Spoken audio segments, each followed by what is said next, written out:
మహాభారతంలోని సభాపర్వంలో శిశుపాల వధ ఒక అత్యంత కీలకమైన ఘట్టం. రాజసూయాగం సందర్భంగా జరిగిన సంఘటన భగవంతుడైన శ్రీకృష్ణుడి లీలలను, ధర్మ స్థాపనను చాటి చెప్తుంది. శిశుపాలుడు చేది దేశపు రాజు. ఇతడు శ్రీకృష్ణుడి మేనత్త సాత్వతి కుమారుడు. శిశుపాలుడు పుట్టినప్పుడు 3 కన్నులు 4 చేతులతో వింతగా జన్మిస్తాడు.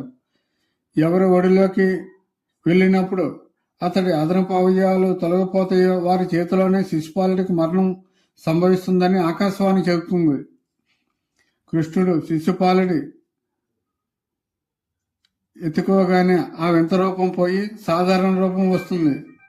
కృష్ణుడు తన మేనత్తకు శిశుపాలుడు చేసే 100 తప్పుల వరకు నేను క్షమిస్తానని మాట ఇస్తాడు.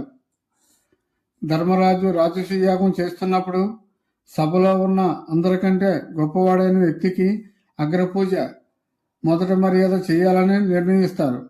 భీష్ముడు శ్రీకృష్ణుడి సర్వజ్ఞతను, శక్తిని కొనియాడుతూ శ్రీకృష్ణుడి పేరు ప్రతిపాదిస్తాడు. దీనిని ధర్మరాజు అంగీకరించి కృష్ణుడికి పూజ చేస్తారు. కృష్ణుడి అగ్రపూజ చేయడం చూసి శిశుపాలుడు ఓర్చుకోలేకపోతాడు. సభా మధ్యలో నిలబడి కృష్ణుడిని గొల్లవాడు, నీచమైనవాడు అని రకరకాలుగా నిందిస్తాడు. కేవలం కృష్ణుడినే కాకుండా పూజను సమర్థించిన భీష్ముడిని కూడా అవమానకరంగా మాట్లాడుతాడు. భీముడు ఆగ్రహించిన కృష్ణుడు శాంతంగా భరిస్తూ కూర్చుంటాడు. శిశుపాలుడు కృష్ణుడిని నిందిస్తూనే ఉంటాడు. కృష్ణుడు అతడు చేసిన నిందలను లెక్కిస్తూ ఉంటాడు.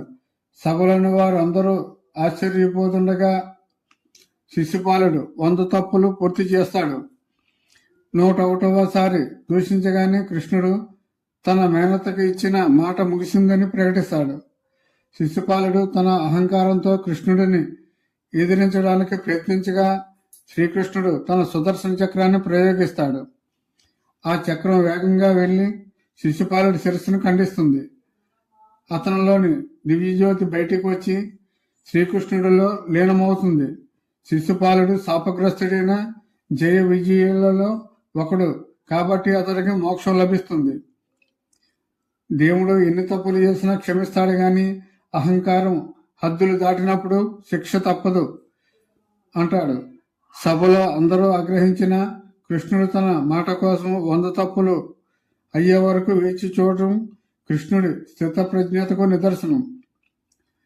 శిశుపాలుడు తరువాత యాగం ఎటువంటి ఆటంకాలు లేకుండా విజయవంతంగా పూర్తవుతుంది.